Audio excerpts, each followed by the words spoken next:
4 বছর ধরে দুটি গাভী লালন পালন করছেন শিখা আক্তার। প্রতিদিন দুধ পান 6 লিটার। কৃষক স্বামীর সংসারে কিছুটা অর্থের যোগানের পাশাপাশি বাচ্চাদের লেখাপড়া ও নিজের চাহিদাও অনেকটা মেটে এই আয় থেকে। 2টা গরু 3 কেজি দুধ হয়, আমি ওইটা হোটেলে দেই। হোটেলে দিয়ে যেটুকু টাকা হয় ওই টাকা দিয়ে পোষায় না। ফিরোজ প্রধানের পরিসরটা একটু বড়। 6 বছর ধরে একটি খামার চালান, যেখানে রয়েছে 20টি গরু। প্রতিদিন দুধ উৎপাদন হয় 48 লিটার। এছাড়া গরু মোটাতাজা করেও বিক্রি করেন, যা এলাকায় দুধের চাহিদা মেটার পাশাপাশি মাংসেরও যোগান দিচ্ছে। প্রাণিসম্পদ বিভাগ বলছে, বছরে প্রায় 11 লাখ টন দুধ ও 10 লাখ টনের মতো মাংস উৎপাদন হচ্ছে। স্থানীয় চাহিদা মিটিয়ে যা যাচ্ছে সারা দেশে।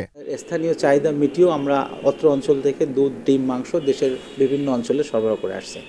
সেদিক থেকে বিবেচনা করলে রংপুর এই লাইভ প্রাণী সম্পদের ক্ষেত্রে একটা খুব গুরুত্বপূর্ণ জোন। তবে গেল 3 মাসে পশুখাদ্যের দাম বেড়েছে প্রায় 1.5 গুণ। 55 টাকার সয়াবিন খোল বেড়ে হয়েছে 75 টাকা। 45 টাকার গমের ভুসি 62 আর মসুর ভুসি 34 থেকে বেড়ে দাঁড়িয়েছে 42 টাকায়। এছাড়া ভুট্টার দামও বেড়েছে কেজিতে 8 টাকা। 50 লিটার দুধ বিক্রি করে আমাদের এখানে 45 টাকা কেজি বিক্রি করি। সব গরু খাবার হয় না। আমার প্রত্যেক মাসে 50,000-এর মতো গরু খাওয়ার পিছনে আমাকে এক্সট্রা দিতে হয়। খাবারের যে দাম, এক বস্তা ভুসি নিলে 2000 টাকার উপরে। এইভাবে পোষায় না তো। গরু পর্যাপ্ত খাবার না হলে তো গরুর চেহারা ঠিক থাকবে না, ভালো হবে না গরু। রংপুর বিভাগে প্রায় 10 লাখ মানুষ গবাদি পশুপালন ও ডেইরি শিল্পে যুক্ত। এই অবস্থায় বিপুল মানুষের কর্মসংস্থান হওয়ায় এই খাতকে এগিয়ে নিতে সিরাজগঞ্জ ও পাবনার মতো রংপুরেও পশু খাদ্য উৎপাদনে সরকারি জমি বরাদ্দ দেওয়ার দাবি খামারিদের।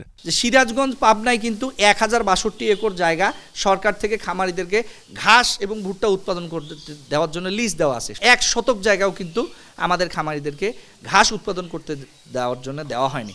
যদি ঘাস উৎপাদন করার জন্য আমাদেরকে জমি দেওয়া হতো তাহলে কিন্তু আমরা অনেক দূর এগিয়ে যেতাম। আর ডেইরি ফার্মার্স অ্যাসোসিয়েশনের নেতাদের পরামর্শ, পণ্যের মূল্য বৃদ্ধির সাথে সমন্বয় করে দুধ, মাংস ও ডিমের দাম নির্ধারণে ডেইরি বোর্ড গঠনের। বোর্ডের আন্ডারে নিয়ন্ত্রিত পরিস্থিতি থাকবে, খামারিরা নিয়ন্ত্রিত পরিস্থিতি থাকবে।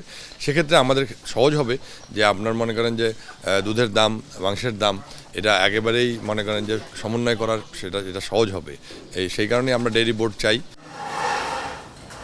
তাদের মতে এই অঞ্চলে ডেইরি জোন ঘোষণা করে সরকারি সুযোগ সুবিধা বাড়ানো গেলে আরও বেশি উদ্যোক্তা যেমন তৈরি হবে, একই সাথে কর্মসংস্থানও বাড়বে। নাজমুল ইসলাম নিশাত, এখন, রংপুর।